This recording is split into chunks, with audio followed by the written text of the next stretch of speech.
evening to everybody on this fairly chilly March day in Northern California. It's where my garden is. I'm in a zone 9B.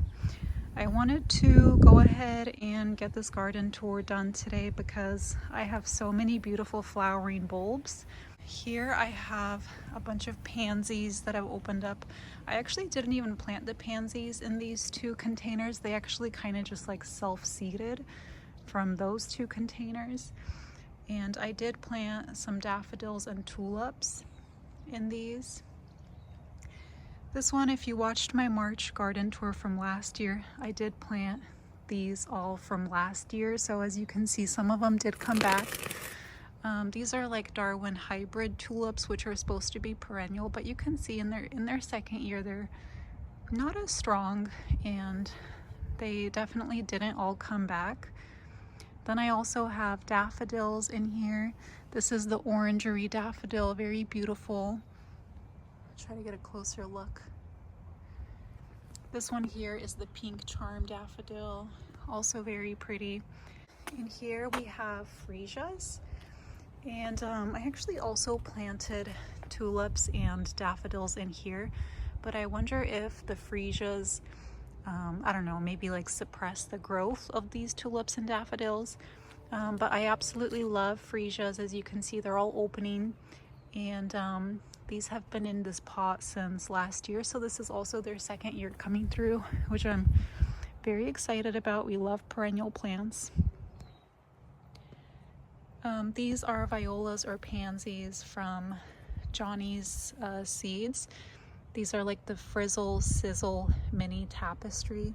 I absolutely love the way that these look in containers with spring bulbs. They really add a lot of color and fun on kind of like these gloomy days that we're having.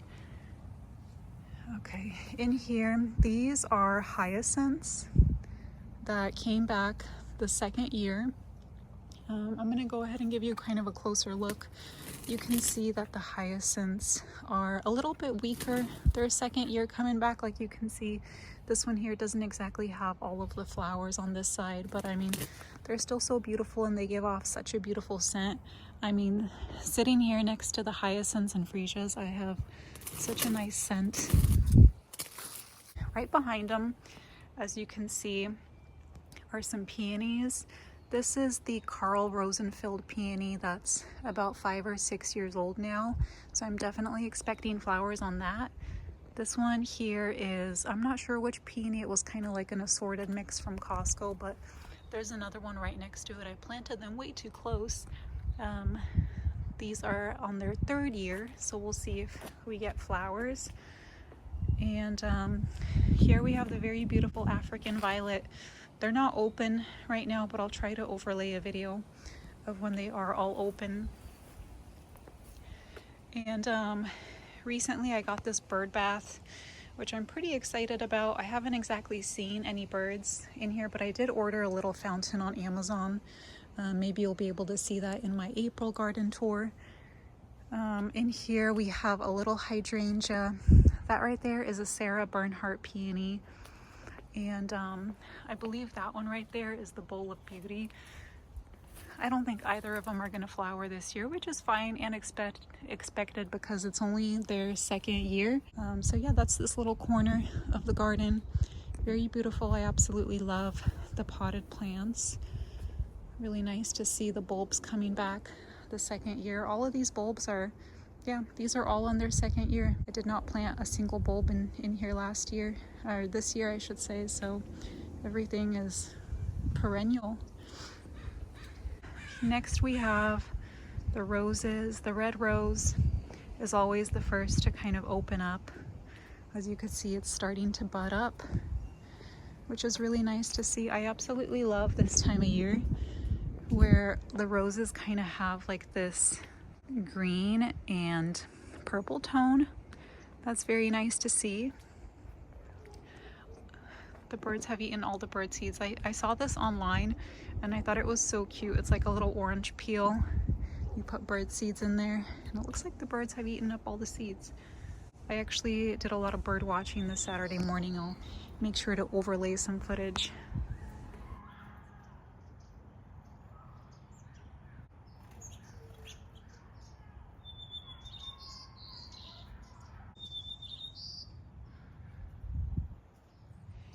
have a Sarah Bernhardt peony in there. It hasn't come up yet.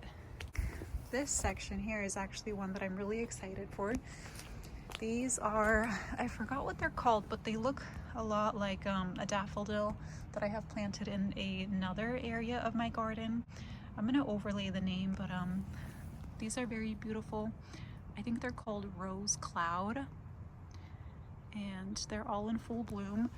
As you can see, some of them are kind of like a darker orange than the rest.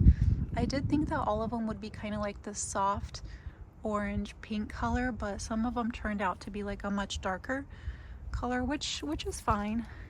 I'm not upset about that. My mandarin tree, which produced a lot of fruit for us this past December, still has a couple of mandarins on it. Okay, and this here I'm actually very excited about. I have foxglove planted in a couple of different areas of my garden. This is one of them. These are first year flowering. I think that these are going to be Dalmatian peach, but I'm not 100% sure. I didn't really keep track. But yeah, these are absolutely something that I'm very excited for. I did plant a ton, and as you can see, like some of them didn't make it. Some of them the snails got to. Some of them the snails partially got to. And we also have iris growing here. I'm really excited. I think these two are called Chasing Rainbows, and then we have 4 others. It's just a set that I got at Costco that they were like $7. They were on sale, so I couldn't resist purchasing them. This one here, I don't know if it's doing too well. I don't know if it's gonna survive. So yeah, that's this little area, which I'm very excited for. This is the view from here. Okay, next I'm gonna show you my peonies. So these are a bunch of peonies that I bought from Costco just a few months ago, actually. I forgot the exact day, but basically I bought every single kind of peony that I could. We have Sarah Bernhardt, Felix Krauss. There's 2 red charm, 2 coral charm. There's a Kansas, there's a celebrity, there's a sorbet. I'll overlay some footage so you can kind of see pictures of what they look like. But yeah, I actually, when I was planting these, I didn't have any markers, so I literally just used like my colored pencils from my childhood. As you could see, this one says Kansas. And these were planted on, I believe that says January 25th. It's currently March, I think 16? March 16. I'm gonna show you a little area of my garden that is kind of a work in progress. It doesn't look so great, but just bear with me. That's a camellia plant that I just purchased last fall. It's a white swan camellia, and then we have debutante camellia. Some ranunculus plants. And keep in mind, I did not plant any of these this past fall. These are from like the year before. And as you could see, a ton of them have not made it, but this one is actually the one I'm probably the most excited about. It has like this beautiful green center. I'll try to overlay some photos.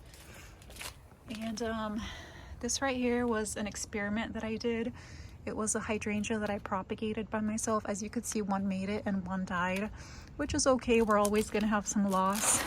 But yeah, I'm really excited about this one because I actually propagated this off of my grandma's hydrangea, which is growing out in the front yard. This right here is my bleeding heart that I planted last year, so it's come back for a second year, which I'm really excited about because in the past when I planted bleeding heart roots, they never came back. And I always wondered why. I don't know, maybe the soil wasn't good for them, but yeah, they did come back here in this pot. They're pretty small. I also have a little bit of hollyhock that I'm hoping might bloom this year. This one is a biennial variety that's that has like these double like peony shaped blooms. Okay, and this right here is something that I'm probably the most excited about in this area. And these are my delphiniums. These delphiniums I planted from seed way back, I think in November or December. And the thing that it's really special about delphiniums is that they are cool flowers. So they actually like this kind of cold weather we've been having recently. And unfortunately for these delphiniums, I think this is kind of like the last cold week that we're really gonna have. The temperature is gonna go up to like 80 degrees here next week. It kind of looks like 2 of them are doing really well. Like hopefully we'll get some flowers there, and hopefully we'll get some flowers there. But yeah, this is all thanks to Lisa Mason Ziegler's book Cool Flowers. I learned that you can plant seeds in the fall, which I actually didn't know before. Okay, so here is a little section. I literally just planted these tulips and daffodils in, it was like the last week of February. So it's been about a month that they've been in the ground, and we'll see what happens. My last video, I actually made a video of how last year I had planted some tulips and daffodils in February, and I just made a video about that. So if you're interested, check it out. Okay, these are my Ranunculus, and as you can see, they're not doing so great. This is their second year, which is honestly kind of expected. Here we have anemones, also not doing so great, but like I said, their second year. More Ranunculus. This here is a container where I have an interstitial peony, an Ito peony, I believe that it's called. I believe this one is the pink Cora Luis. So this is the second year. I am not really expecting any flowers this year. We also have lilies in here. And lilies and gladioli. All right, so that's my not so pretty area of the garden, which I think we all have. Next, we're going to something that I am pretty excited about, which is this container. This is also from, I didn't just plant this, these were planted. I believe these were actually part of my experiment. This was, if you watched my last video, can you plant fall bulbs in the spring? These actually did flower. These are the hyacinths that came up.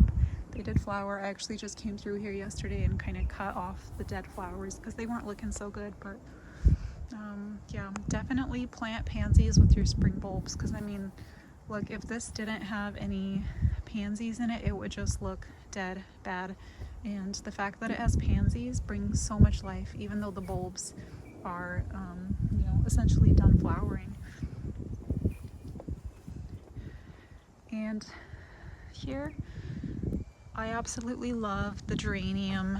I think it brings so much color during this time of year when we really don't have that much color at all. We have new growth on this tree, which is always really exciting to see. It's kind of been dead all winter long, and now it's kind of coming back. My hibiscus, this is the yellow hibiscus, hopefully it'll come back. It will. And these are my scilla peruviana. If you watched my video, you know, how to plant scilla peruviana, this is what your scilla peruviana will look like in their second year. So I planted these in fall of 2023. I got my first flowers in 2024, and now this is what it's looking like in 2025. And yeah, these aren't looking so great now, but I should probably cut those off. But this is what these looked like a few weeks ago. So this is what it looks like when it kind of first blooms, and then this is what it looks like when it's kind of dying off. I had some luck with reblooming some of my amaryllis. One of my amaryllis did rebloom, this one didn't. I'll maybe overlay some photos of my amaryllis that did rebloom the second year. Something that I actually really love in this area are my hanging baskets, where I've planted succulents. My hanging baskets used to have like pink star jasmine. They used to have other things, but like every single year a dove would come through and like lay a nest kind of on this side. I did see some doves coming through the yard. I don't see that they've made any nests this year yet. We'll see what happens, but usually when the doves lay their nests, I kind of will leave them alone. So here we have a nice shot of the garden. And the really cool thing is that this year we are actually going to have some flowers on these succulents. And I mean, I got these succulents for like $20 at Costco, and I don't really have to worry about them drying out now in our extreme heat summers. We have such hot summers here. It gets to like 110 degrees, 100 degrees. That's normal. This is my bougainvillea, which doesn't look so great now, but it's seen better days. I mean, it's winter here. And this right here actually used to be in the hanging basket. Like I mentioned, that first hanging basket that you saw with the flowering succulent, this used to be in there, but obviously I took out everything and found a new place for my lavender. So this is what my iris looks like. It's next to the ugly AC unit, so just ignore that. But I'm really excited because this is their second year, and I think this might flower. Let me know if you have iris plants. Does this mean it's gonna flower? It kind of like made a stem. Next we have this area where I planted some daffodils below the bushes, and some of them are actually really beautiful varieties, like for example this Tahiti daffodil. Then we have more of the orangery daffodil that you saw earlier. I also have pink charm in here. Here's the pink charm.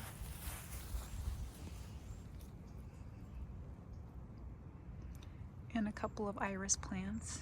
We'll see if we get iris on these this year. They're actually looking pretty good.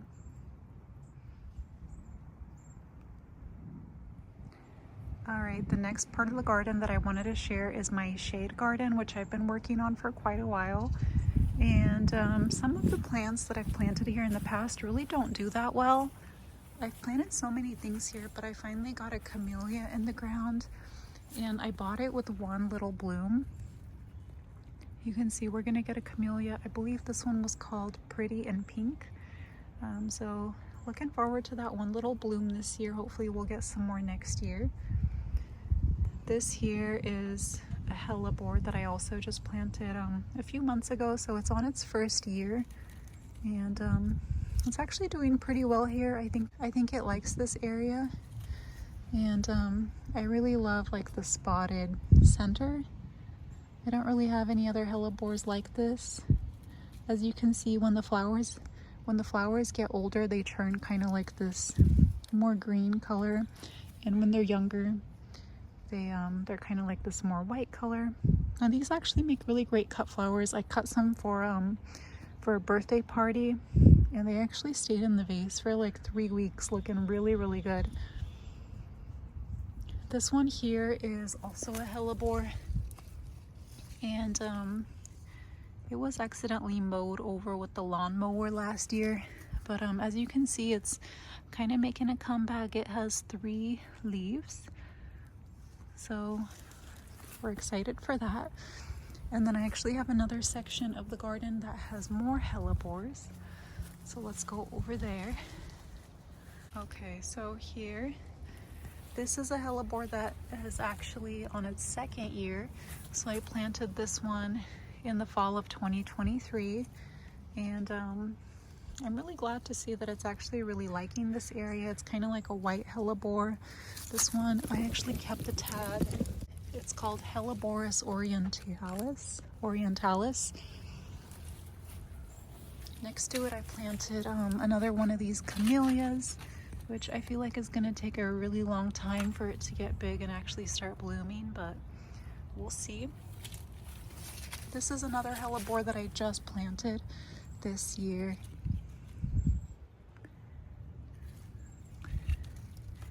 So these flowers, they used to look kind of different. I'll try to insert some photos of what they used to look like, but they're definitely more green now than they used to be. They used to kind of have like a white tint, and then this hellebore was given to me as a gift. So my hellebore collection is growing. I have 1, 2, 3, 4, 5 hellebores. So this here is a part of the garden that I'm probably the most excited about. It's my cut flower garden that I kind of just started last year. Last year I had planted some dara here, rudbeckia, and feverfew. These did not come up last year because I actually just learned that some of the sweet William varieties, they're biennials. And it's so nice to have flowers like when honestly it feels like almost nothing else is blooming. Well, these have kind of started blooming in January here in my zone. The unfortunate thing is that the snapdragon kind of, I'm not really expecting flowers because there was like a ton of caterpillars on there. This is dara that self-seeded from last year's plants, and more dara that self-seeded from last year's plants. Rudbeckia. Here I have some straw flower, and I just planted some zinnias here yesterday. I did plant some yarrow here. This yarrow is actually on its second year, so if you're wondering what yarrow looks like after its first year planted from seed, this is what it looks like. I did not get any flowers last year, but I'm hoping to get some this year. Hopefully they're like, these are some marigolds that I planted from seed. They're the cocoa marigold. This here is a cosmos, I believe, these two that self-seeded. Like I mentioned, my black-eyed Susans or rudbeckia, feverfew. We talked about this. Now let's go to the next part of the garden. This part here I'm probably the most excited about. I have larkspur, which I actually tried direct sowing from seed. It didn't exactly work out, so I ended up, this isn't recommended, but I ended up just sowing some inside and planting it out here probably like a month and a half ago. So it's looking really good, especially some of these up here. Next we have, I believe this is white dill, and these flowers are looking really good. I actually think these do so well here in my climate. Like I think they just grow like on the side of the freeway. Okay, next we have some more straw flower that's looking pretty good. This one's looking a lot better than the previous one I showed you. And then here we have foxglove. Now this foxglove I also planted here about a month and a half ago, and as you can see, I have a lot of protection surrounding it because I have cats that come in here into the garden and they kind of dig. I think they go to the bathroom here, so I mean I don't really have any other problems with like rodents or but we definitely have cats, and I try to kind of block off this section especially because I don't want the cats to dig and destroy my plants. So the next section here is the delphiniums, and these delphiniums I did not seed. The previous delphiniums I showed you, I seeded those in like November, December. These I didn't do that. I actually sowed, well, I sowed these two using the winter sowing method. This one also, and these I just sowed inside the house. I don't really have any special like growing lights, which isn't ideal, so I do get a lot of very leggy seedlings. These all turned out okay, and here I still have a ton of seedlings I need to plant. These I'm very excited for because these are tomatoes, and my grandma actually used to like plant tomatoes everywhere here in this garden and cucumber. But she's going to be planting her tomatoes elsewhere this year, so I was able to plant some of mine. These are like little baby tomatoes. So really hoping that we'll be able to have some tomatoes this summer. So yeah, I think I'll go ahead and end things there. Thank you so much for hanging out with me on this pretty gloomy March day. April garden tour will be coming soon, and hopefully in the April garden tour I'll be able to show you that I have flowers here in my amaryllis that actually this one is very promising. So come back in April to see if I'm able to get my amaryllis to come back the second year outdoors. And yeah, hopefully then we'll also have some peonies. And yeah, thank you guys so much.